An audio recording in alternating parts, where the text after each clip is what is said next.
지금 이 순간 여러분은 행복하십니까? 아침에 눈 떴을 때 오늘 하루가 기대되십니까? 아니면 또 하루가 시작됐구나 하는 무거운 마음으로 하루를 여십니까? 솔직하게 말씀해 주십시오.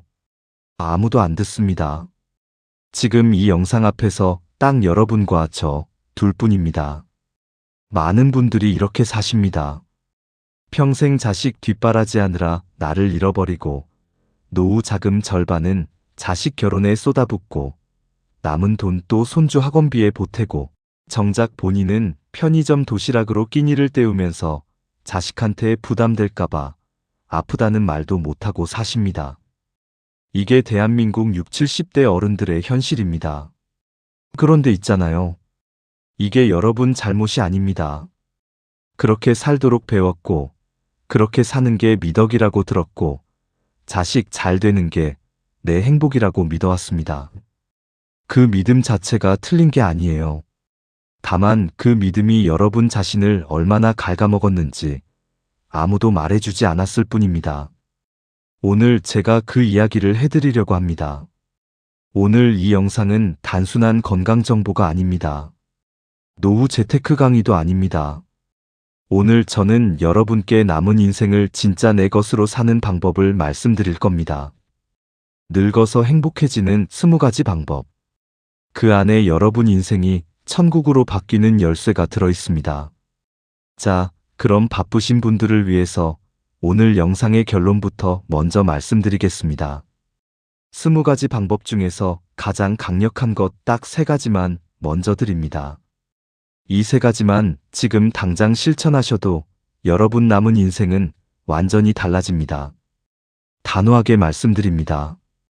첫 번째, 자식으로부터 독립하십시오. 오해하지 마십시오. 자식을 사랑하지 말라는 게 아닙니다. 자식 걱정을 하지 말라는 게 아닙니다. 자식의 인생을 자식에게 돌려주라는 겁니다. 여러분이 자식 걱정을 아무리 해도 자식 인생은 자식 것입니다. 여러분이 밤잠을 못 자며 걱정해도 자식은 자기 길을 갑니다. 그런데 그 걱정이 여러분 몸을 갉아먹고 여러분 잠을 빼앗고 여러분 노후를 망치고 있습니다. 자식이 잘 되길 바라십니까? 그렇다면 자식 걱정에 쏟는 에너지의 절반만 여러분 자신에게 쓰십시오. 건강한 부모가 자식에게 가장 큰 선물입니다. 오래 건강하게 사는 부모가 자식한테 짐이 되는 게 아니라 아파서 쓰러지는 부모가 자식한테 짐이 됩니다. 자식 독립. 이게 첫 번째입니다. 두 번째, 경제적 독립을 지키십시오. 이게 참 말하기 어려운 주제입니다. 그런데 반드시 말씀드려야 합니다. 노후 자금은 절대로 자식한테 다 넘기지 마십시오. 이 말이 야박하게 들리실 수 있어요. 그런데 현실을 보십시오. 전 재산 자식한테 넘긴 후에 행복해진 부모가 주변에 얼마나 됩니까? 처음엔 자식이 감사해야 합니다. 그런데 시간이 지나면 달라집니다. 돈이 없는 부모는 서서히 발언권을 잃습니다. 명절에 눈치를 보게 됩니다. 아프다는 말을 꺼내기가 무거워집니다. 돈이 전부가 아닙니다. 그런데 돈이 없으면 사람이 작아집니다. 자식 앞에서도 작아지고 세상 앞에서도 작아집니다. 여러분이 평생 일해서 모은 노후 자금은 여러분의 존엄입니다. 그것을 지키는 것이 자식을 위한 일이기도 합니다. 경제적으로 독립된 부모가 자식한테도 당당하고 그 당당함이 관계를 건강하게 만듭니다. 경제적 독립. 이게 두 번째입니다. 세 번째, 자기 자신을 사랑하십시오. 평생 살면서 가장 적게 들어보신 말이 아마 이 말일 겁니다. 나를 사랑하라. 어릴 때부터 양보하고 참고 희생하는 게 미덕이라고 배웠습니다. 나보다 남을 먼저 생각하는 사람이 훌륭한 사람이라고 들었습니다. 틀린 말이 아닙니다. 그런데 여러분, 비행기 타시면 승무원이 하는 말 들으셨죠? 산소 마스크가 내려오면 내 것을 먼저 착용한 후에 옆 사람을 도우라고 합니다. 내가 쓰러지면 아무도 도울 수 없기 때문입니다. 인생도 똑같습니다. 내가 행복해야 자식도 행복합니다. 내가 건강해야 손주도 안아줄 수 있습니다. 내가 살아있어야 가족이 있습니다. 그런데 우리는 너무 오래 나 자신을 마지막 순위에 뒀습니다. 이제 그 순서를 바꿀 때가 됐습니다. 자기 자신을 사랑하는 것. 이게 세 번째이자 나머지 17가지를 가능하게 만드는 뿌리입니다. 이 세 가지 들으시고 지금 어떤 느낌이 드십니까? 고개가 끄덕여지시는 분 계실 겁니다. 아, 맞아. 나 그랬지. 하시는 분 계실 겁니다. 또 어떤 분은 마음 한편이 찡하실 수 있습니다. 내가 그동안 나한테 너무 가혹하게 굴었구나 하는 생각이 드실 수도 있어요. 그 마음 그대로 가지고 계십시오. 오늘 이 영상이 끝날 때쯤엔 그 마음이 행동으로 바뀌게 될 겁니다. 지금부터 저는 여러분께 한 분의 이야기를 들려드리려고 합니다. 인천에 사시는 김 여사님 이야기입니다. 올해 68살이신 이분은 3년 전까지만 해도 대한민국에서 가장 헌신적인 어머니 중 한 분이었습니다. 남편 사업 뒷바라지하다 사업이 기울면 함께 허리띠 졸라맸고 애들 셋 대학 보내느라 자신의 노후 자금을 하나씩 깎아 썼습니다. 큰아들 결혼할 때 아파트 전세금 보태줬고 딸 결혼할 때 혼수 챙겨줬고 막내 사업 시작할 때 시드머니 빌려줬습니다. 빌려줬다는 말을 썼지만 사실 돌려받을 생각은 없었습니다. 줬는데 빌렸다고 하는 거 그게 부모 마음이잖아요. 그렇게 해서 65세 김 여사님 통장에 남은 돈은 400만 원이었습니다. 노령연금 32만 원이 전부인 노후였습니다. 처음엔 괜찮았습니다. 자식들이 가끔 용돈도 주고 명절엔 찾아오고 전화도 자주 했습니다. 그런데 1년이 지나고 2년이 지나면서 달라졌습니다. 자식들도 자기 살기 바빠졌습니다. 용돈은 줄었고 연락은 뜸해졌습니다. 큰아들한테 전화하면 바쁘다는 말이 먼저 나왔고 딸한테 밥 한 번 먹자고 하면 다음에 시간 맞춰보자는 대답이 돌아왔습니다. 김 여사님은 그 외로움을 어디다 털어놓지 못했습니다. 내가 자식들한테 이런 걸 바라면 안 되지. 다들 힘들게 사는데 내가 징징대면 안 되지. 혼자 사귀고 혼자 버텼습니다. 그러다가 어느 날 새벽 3시에 잠이 깨셨습니다. 텅 빈 방 안에 혼자 누워서 천장을 바라보는데 이런 생각이 드셨다고 합니다. 내가 뭘 위해 살았지? 다 줬는데 왜 이렇게 허전하지? 이게 내가 바라던 노후인가? 그 새벽의 질문이 김 여사님 인생을 바꿨습니다. 어떻게 바꿨냐고요? 그 이야기는 지금부터 천천히 들려드리겠습니다. 그 이야기 안에 여러분 노후를 꽃밭으로 만들 20가지 지혜가 전부 들어 있습니다. 김 여사님이 새벽 3시에 천장을 바라보며 던진 질문, 기억하십니까? 내가 뭘 위해 살았지? 이 질문이 가슴에 꽂히신 분들, 지금 이 영상 앞에서 조용히 손 한번 들어보십시오. 아무도 안 봅니다. 그냥 마음속으로 드셔도 됩니다. 저는 압니다. 지금 이 영상 보고 계신 분들 중에 절반 이상이 김 여사님과 똑같은 새벽을 겪어보셨을 거라는 걸. 그 새벽이 부끄러운 게 아닙니다. 그 새벽이 여러분이 약해서 찾아온 게 아닙니다. 그 새벽은 여러분 안에 있는 진짜 자아가 보내는 신호입니다. 이제 나를 좀 봐줘. 이제 나한테도 좀 잘해줘. 그 목소리가 새벽의 잠을 깨운 겁니다. 김 여사님 이야기를 계속 들려드리겠습니다. 그 새벽 이후로 김 여사님은 조금씩 달라지기 시작했습니다. 처음엔 아주 사소한 것부터였습니다. 평생 자식들 먹이느라 정작 본인은 좋아하는 음식도 잘 못 드셨거든요. 그날부터 장을 볼 때 본인이 좋아하는 것을 샀습니다. 갈치조림, 두부김치, 수정과 자식들 입맛 맞추느라 평생 뒷전이었던 것들을 드디어 본인을 위해 차렸습니다.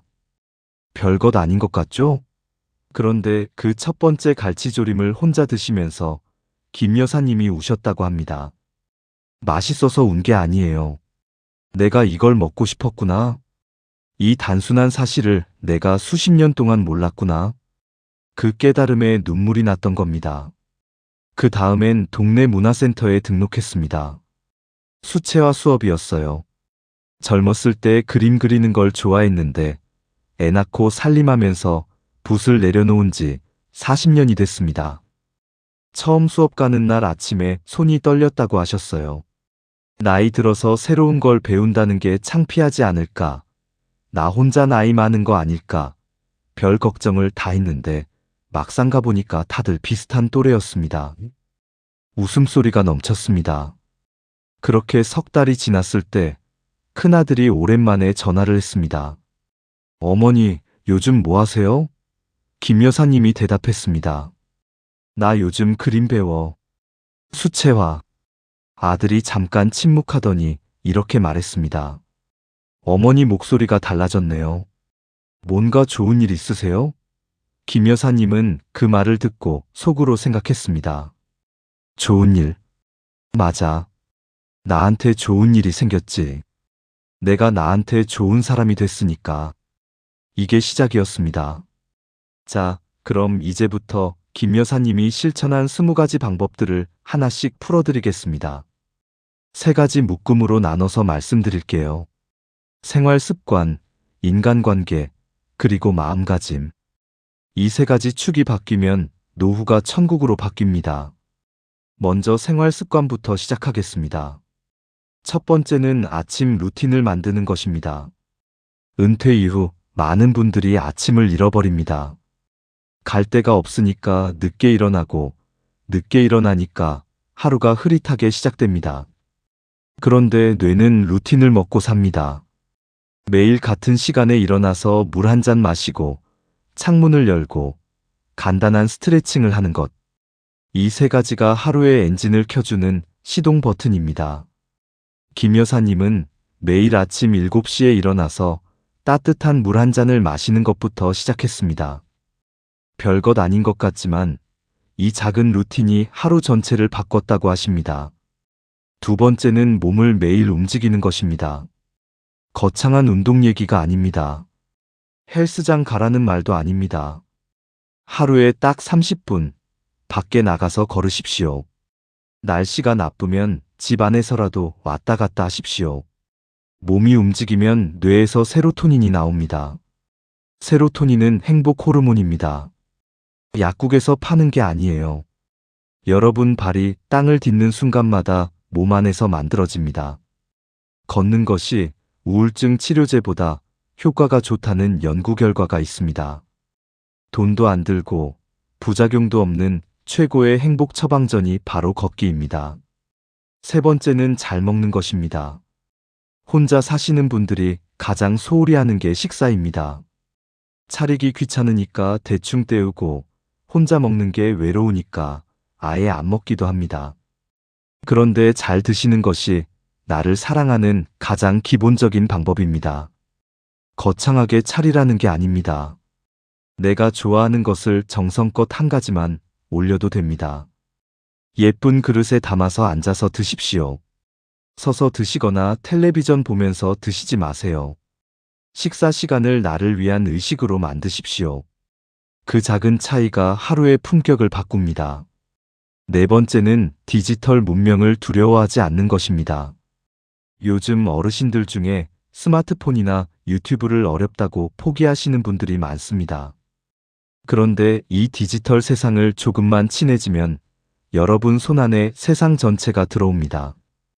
보고 싶은 영상을 볼 수 있고, 배우고 싶은 것을 배울 수 있고, 멀리 있는 손주 얼굴을 화상으로 볼 수 있습니다. 처음엔 어렵습니다. 그런데 어려운 걸 배우는 것 자체가 뇌를 젊게 유지하는 방법입니다. 문화센터 가서 스마트폰 교실 한번 들어보십시오. 세상이 달리 보이기 시작할 겁니다. 5번째는 수면을 지키는 것입니다. 나이 들면 잠이 줄어드는 건 자연스러운 현상입니다. 그런데 수면의 질은 지킬 수 있습니다. 잠들기 1시간 전에는 스마트폰을 내려놓으십시오. 따뜻한 물로 발을 담그십시오.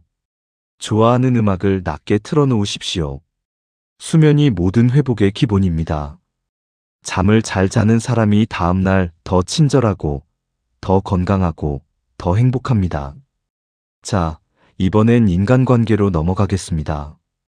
이 부분이 많은 분들한테 가장 뼈아플 수 있습니다. 그래도 꼭 들어주십시오. 6번째는 에너지 도둑을 끊어내는 것입니다. 여러분 주변에 만나고 나면 피곤한 사람이 있습니까? 볼 때마다 누구 험담, 자식 자랑, 남 비교, 불평불만으로 시간을 채우는 사람.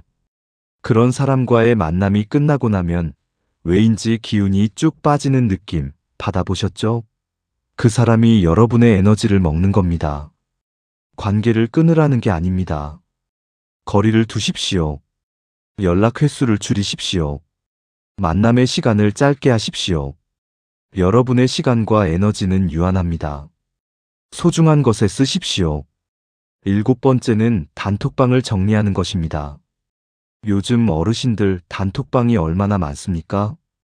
동창 모임, 부녀회, 경로당, 아파트 주민, 친목 모임. 핸드폰을 열면 알림이 수백 개씩 쌓여 있습니다. 그 안에서 오가는 내용들 살펴보십시오. 정치 싸움, 가짜 건강정보, 의미 없는 안부 이모티콘. 이런 것들이 여러분의 하루를 어지럽게 만들고 있습니다.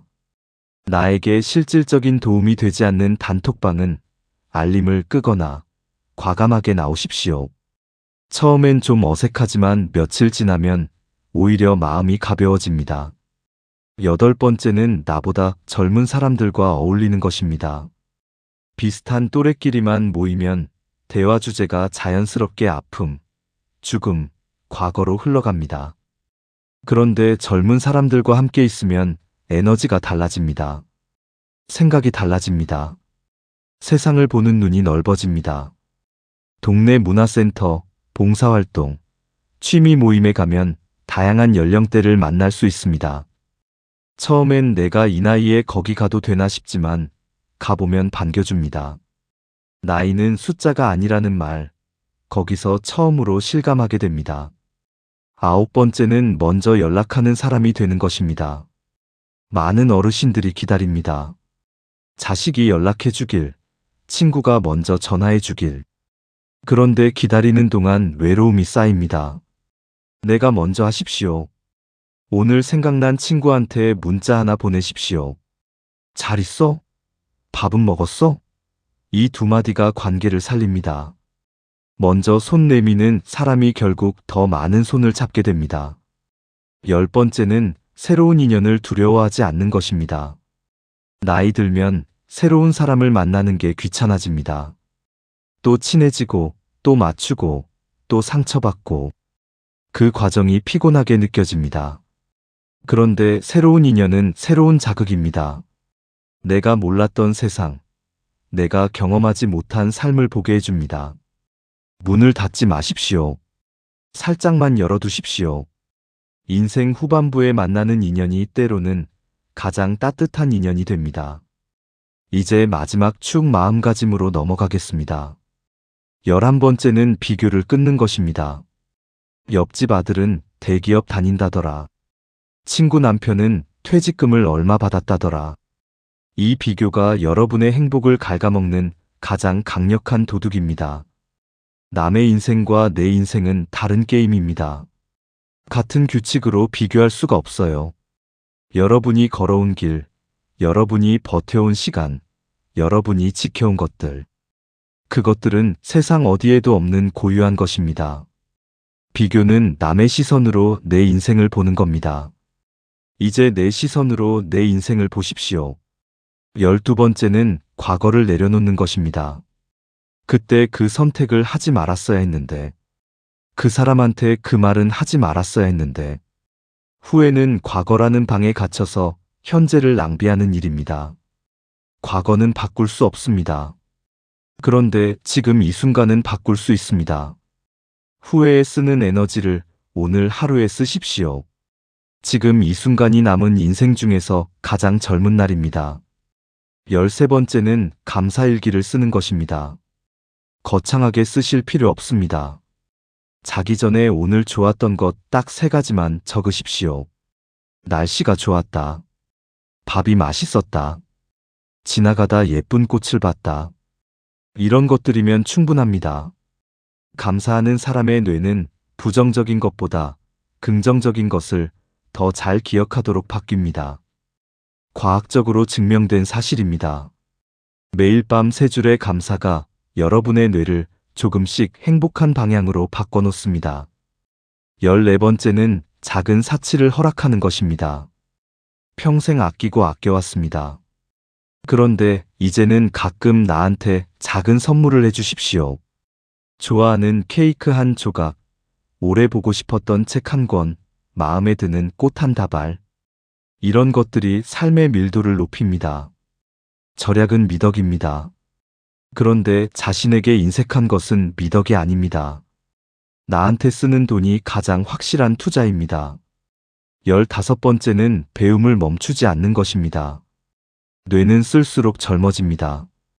새로운 것을 배울 때마다 뇌에 새로운 신경망이 생깁니다.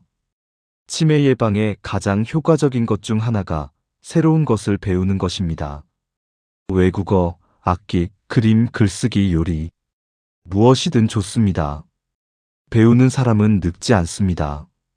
배움이 멈추는 날이 진짜 늙는 날입니다. 김 여사님은 이 모든 것을 한꺼번에 하지 않았습니다. 하나씩 아주 천천히 할 수 있는 것부터 했습니다. 처음엔 갈치조림 한 그릇이었고, 다음엔 수채화 수업이었고, 그 다음엔 단톡방 알림을 끄는 것이었습니다. 그 작은 것들이 모이고 모여서 지금의 김 여사님이 됐습니다. 지금의 김 여사님이 어떻게 사시냐고요? 매일 아침 7시에 일어나서 따뜻한 물 한 잔 마시고, 동네 한 바퀴 걷고, 돌아와서 본인이 좋아하는 아침을 차려 드십니다. 일주일에 2번은 수채화 수업에 가고, 1번은 동네 도서관에서 책을 빌려옵니다. 자식한테 먼저 연락하지 않습니다. 대신 자식이 연락하면 반갑게 받습니다. 통장에 돈이 많지 않아도 본인 생활비는 본인이 해결합니다. 그 독립이 당당함을 만들었습니다. 그리고 가장 중요한 것. 밤에 잠자리에 들기 전에 작은 수첩을 꺼내서 오늘 좋았던 것 3가지를 씁니다. 어제는 이렇게 썼다고 하셨어요. 오늘 수채화 수업에서 선생님한테 칭찬받았다. 저녁에 먹은 갈치조림이 맛있었다. 자기 전에 읽은 책이 재미있었다. 68살 노령연금으로 사는, 혼자 사는 할머니의 하루치 행복입니다. 그런데 있잖아요. 이게 작은 행복이 아닙니다. 이게 진짜 행복입니다. 지금까지 김 여사님 이야기를 들으시면서 어떤 마음이 드셨습니까? 어떤 분은 부러우셨을 겁니다. 나도 저렇게 살고 싶다. 어떤 분은 씁쓸하셨을 겁니다. 나는 왜 저렇게 못 살았지? 또 어떤 분은 솔직히 반신반의하셨을 수도 있습니다. 저 나이에 저게 가능해? 문화센터가 뭐가 그렇게 대단하다고. 어떤 마음이든 괜찮습니다. 다 맞는 마음입니다. 그런데 제가 오늘 이 영상에서 가장 드리고 싶은 말씀이 바로 지금부터입니다. 지금까지는 방법을 드렸다면 지금부터는 여러분 마음속에 있는 가장 깊은 것을 건드려 볼까 합니다. 여러분, 혹시 이런 생각 해보신 적 있으십니까? 나는 너무 늦은 것 아닐까?